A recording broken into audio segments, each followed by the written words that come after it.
एक बार प्रेम से बोलेंगे जय श्री राधे।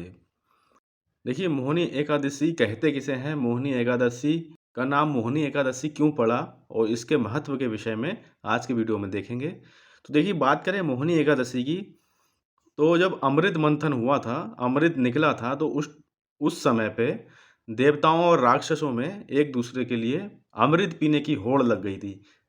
देवता और राक्षस एक दूसरे से लड़ रहे थे कि मैं अमृत पान कर लूँ, राक्षस सोच रहे थे मैं अमृत पान कर लूँ। तभी भगवान श्री हरि विष्णु ने मोहिनी रूप धारण करके देवताओं के सारे कार्य सिद्ध करे थे और उन्हें अमृत पान कराया था। साथ ही साथ असुरों का नाश किया था।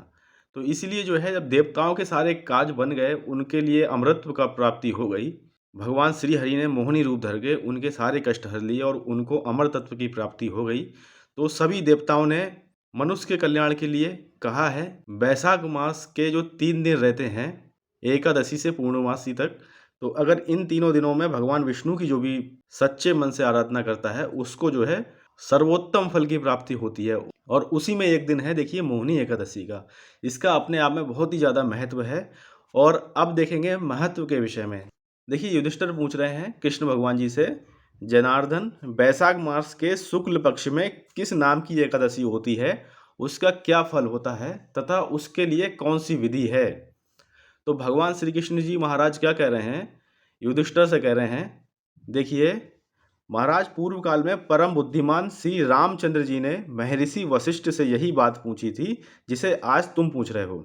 तो भगवान कृष्ण भगवान जी ने युधिष्ठिर से कहा, जो तुम ये बात पूछ रहे हो वही बात भगवान श्री रामचंद्र जी ने महर्षि वशिष्ठ से पूछी थी कि वैशाख मास के शुक्ल पक्ष में जो एकादशी होती है उसका क्या जो है महत्व है। तो उस समय पे श्री राम भगवान ने महर्षि वशिष्ठ से पूछा कि भगवान जो समस्त पापों का क्षय तथा सब प्रकार के दुखों का निवारण करने वाला व्रतों में उत्तम व्रत हो, उसे मैं सुनना चाहता हूँ। तभी देखिए महर्षि वशिष्ठ जी क्या बोल रहे हैं, श्री राम तुमने बहुत उत्तम बात पूछी।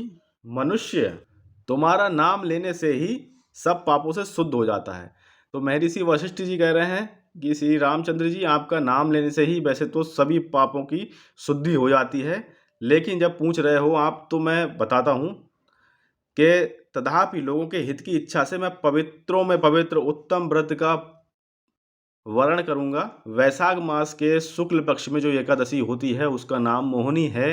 वह सब पापों को हरने वाली और उत्तम है। उस व्रत के प्रभाव से मनुष्य मोह जाल तथा पातक समूह से छुटकारा पा जाते हैं। सरस्वती नदी के रमणीय तट पर भद्रावती नाम की सुंदर नगरी है। तो वशिष्ठ जी रामचंद्र जी महाराज को बता रहे हैं कि सरस्वती नदी के रमणीय तट पे या सरस्वती नदी के तट पे एक नगरी थी भद्रावती नाम से। वहां पे एक राजा राज करते थे जिनका नाम था धृतिमान। तो देखिए वहां धृतिमान नामक राजा जो चंद्रवंश में उत्पन्न और सत्य प्रतिज्ञ थे, राज करते थे। उसी नगरी में एक वैश्य रहता था जो धन धान्य से परिपूर्ण और समृद्धिशाली था। उसका नाम था धनपाल। वह सदा पुण्य कर्म में ही लगा रहता था। दूसरों के लिए पौंसला, कुआं, मठ, बगीचा, पोखरा और घर बनवाया करता था। भगवान श्री हरि की भक्ति में उसका हार्दिक अनुराग था। वह सदा शांत रहता था। उसके 5 पुत्र थे, सुमना, धृतिमान, मेधावी, सुकृत तथा धृष्टबुद्धि। जो 5 पुत्र थे उनमें जो धृष्टबुद्धि नाम का पुत्र था वह 5वां यानी सबसे छोटा था। वह सदा बड़े बड़े पापों में ही लगा रहता था। जुए आदि दुर्व्यसनों में उसकी बड़ी आसक्ति थी। वह वैश्याओं से मिलने के लिए लालायित रहता था। उसकी बुद्धि ना तो देवताओं के पूजन में लगती थी, ना ही पितरों तथा ब्राह्मणों के सत्कार में। वह दुष्टात्मा अन्याय के मार्ग पर चलकर पिता का धन बर्बाद किया करता था। एक दिन वह वैश्या के गले में वहां डाले चौराहे पे घूम रहा था, तब पिता ने उसे घर से निकाल दिया तथा बंधु बांधवों ने भी उसका परित्याग कर दिया। अब वह दिन रात दुख और शोक में डूबा तथा कष्ट उठाता हुआ इधर उधर भटकने लगा। एक दिन किसी पुण्य के उदय होने से वह महर्षि कौंडिन्य के आश्रम पर जा पहुंचा। वैशाख का महीना था। तपोधन कौंडिन्य गंगा जी में स्नान करके आए थे। दृष्ट बुद्धि शोक के भार से पीड़ित हो मुनिवर कौंडिन्य के पास गया और हाथ जोड़ सामने खड़ा होकर बोला, ब्राह्मण द्विशेष मुझ पर दया करके कोई ऐसा व्रत बताइए जिससे पुण्य के प्रभाव से मेरी मुक्ति हो। कौंडिन्य बोले, बैसाख के शुक्ल पक्ष में मोहिनी नाम से प्रसिद्ध एकादशी का व्रत करो। मोहिनी को उपवास करने पर प्राणियों के अनेक जन्मों के किए हुए मेरु पर्वत जैसे महापाप भी नष्ट हो जाते हैं। वशिष्ठ जी कहते हैं, श्री रामचंद्र जी मुनि का यह वचन सुनकर धृष्ट बुद्धि का चित्त प्रसन्न हो गया। उसने कौंडिन्य के उपदेश से विधि पूर्वक मोहिनी एकादशी का व्रत किया। नृपश्रेष्ठ इस व्रत के करने से वह निष्पाप हो गया और दिव्य देह धारण कर गरुड़ पर आरूढ़ हो सब प्रकार के उपद्रवों से रहित श्री विष्णु धाम को चला गया।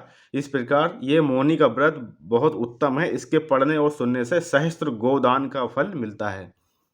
तो यहाँ पे देखिए, शुरुआत में ही आपने देखा कि युधिष्ठिर ने प्रश्न किया भगवान श्री कृष्ण महाराज से, और भगवान श्री कृष्ण जी ने श्री रामचंद्र जी और वशिष्ठ जी के बीच की जो कहानी थी वह जो है यहाँ पे बतला दी।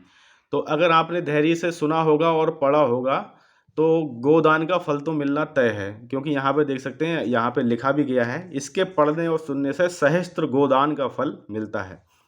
तो आप मान सकते हो कि हमने और आपने बहुत सारी गोदान का फल पा लिया है। तो मित्रों, अगर आप व्रत रख सकते हो तो बहुत ही अच्छी चीज़ है, आप रखिएगा।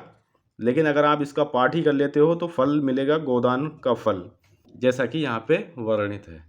तो एक बार प्रेम से बोलेंगे, सियावर रामचंद्र की जय। बोलो कृष्ण भगवान की जय। बोलो विष्णु भगवान की जय।